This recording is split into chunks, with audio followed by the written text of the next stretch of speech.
بسم اللہ الرحمن الرحیم۔ حضرت یوسف علیہ السلام کا واقعہ۔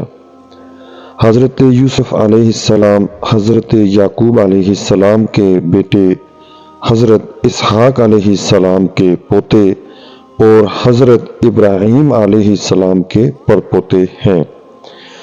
والدہ راحیل حضرت یوسف علیہ السلام کے چھوٹے بھائی بنیامین کے پیدائش کے وقت انتقال کر گئی تھیں۔ یوں تو اللہ تعالیٰ نے حضرت یعقوب علیہ السلام کو 12 بیٹوں سے نوازا تھا، لیکن راحیل کے بطن سے 2 بیٹے حضرت یوسف علیہ السلام اور بنیامین ہی ہوئے۔ حضرت یوسف علیہ السلام اپنی والدہ کی طرح حسن و جمال میں لاسانی تھے۔ والد کو ان سے بے حد محبت تھی، وہ انہیں خود سے جدا نہیں کرتے تھے۔ روایت میں ہے کہ حضرت یعقوب علیہ السلام کی چہتی بیوی راحیل نے بھی ان کے لیے خصوصی وصیت کی تھی۔ اب یہ بن ماں کے بھی تھے اور 10 سوتیلے بھائیوں سے چھوٹے بھی۔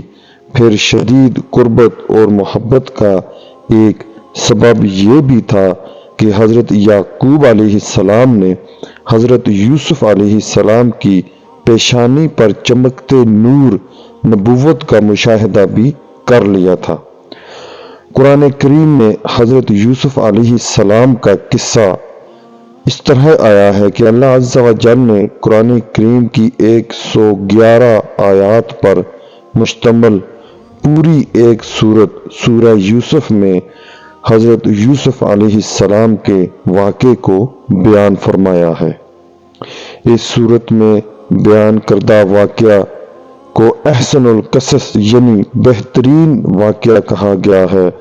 دراصل یہ سبق آموز واقعے میں حسد و عناد کا انجام، نفس امارہ کی شورشیں، عبرتیں، حکمتیں، مواعظ و نصائح، انسانی عوارض و حوادث، صبر و استقامت اور رضا و تسلیم کے ساتھ اللہ تعالیٰ کے عدل و انصاف اور رحم و کرم کی کرشمہ سازیاں جس دل چسپ اور خوبصورت انداز میں پیش کی گئی ہیں، وہ رہتی دنیا تک کے لیے انسانیت کے لیے مشعل راہ ہیں۔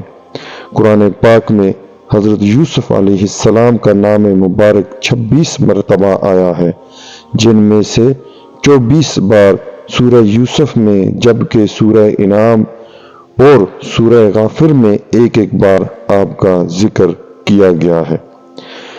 روایت میں ہے کہ جب حضرت صلی اللہ علیہ وسلم مکہ معظمہ میں تشریف فرما تھے اور آپ صلی اللہ علیہ وسلم کی خبر مدینہ طیبہ پہنچی تو وہاں کے یہودیوں نے اپنے چند آدمی اس کام کے لیے مکہ معظمہ بھیجے کہ وہ جا کر آپ صلی اللہ علیہ وسلم کی آزمائش کریں۔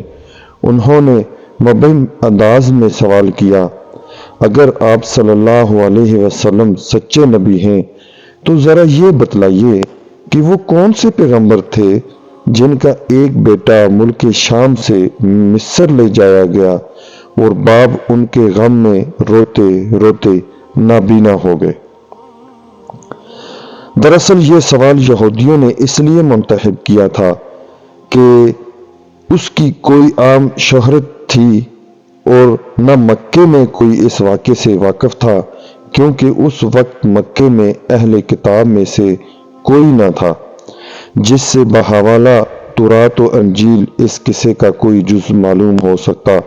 ان کے سوال پر پوری سورہ یوسف نازل ہوئی، جس میں حضرت یعقوب علیہ السلام اور حضرت یوسف علیہ السلام کا پورا واقعہ مذکور ہے، اور اتنی تفصیل کے ساتھ مذکور ہے کہ تورات اور انجیل میں بھی اتنی تفصیل نہیں، اس لیے اس کا بیان کرنا حضرت صلی اللہ علیہ وسلم کا کھلا معجزہ تھا۔ حضرت یوسف علیہ السلام ابھی سن بلغت کو بھی نہ پہنچے تھے کہ انہوں نے ایک خواب دیکھا جس کا اپنے والد سے یوں ذکر کیا کہ اے ابا جان، میں نے 11 ستاروں، سورج اور چاند کو دیکھا کہ وہ سب مجھے سجدہ کر رہے ہیں۔ حضرت یعقوب علیہ السلام نے جب بیٹے کا خواب سنا تو سمجھ گئے کہ یہ بڑے ہو کر اللہ تعالیٰ کی جانب سے ایک عظیم منصب پر فائز ہوں گے، اس لیے انہیں اندیشہ ہوا کہ یوسف علیہ السلام کے سوتیلے بھائی ان کی عظمت کا اندازہ لگا کر شیطان کے بہکاوے میں آ کر ان کے دشمن نہ ہو جائیں اور انہیں کوئی نقصان نہ پہنچائے۔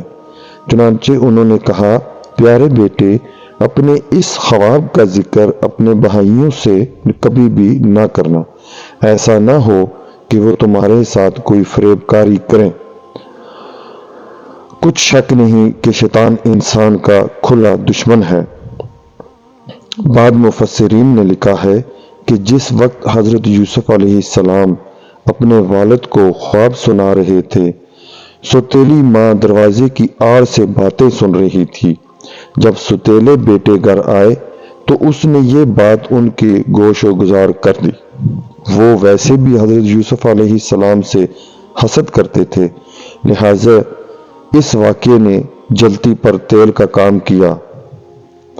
انہیں یہ کسی طور گوارا نہ تھا کہ ان کا سوتیلا چھوٹا بھائی شان و شوکت رتبے میں ان سے آگے بڑھ جائے، لہٰذا ان سب نے حضرت یوسف علیہ السلام کو والد سے جدا کرنے کا فیصلہ کر لیا۔ انہوں نے آپس میں کہا کہ یوسف علیہ السلام کو یا تو جان سے مار ڈالو یا اسے کسی ملک میں پھینک آؤ۔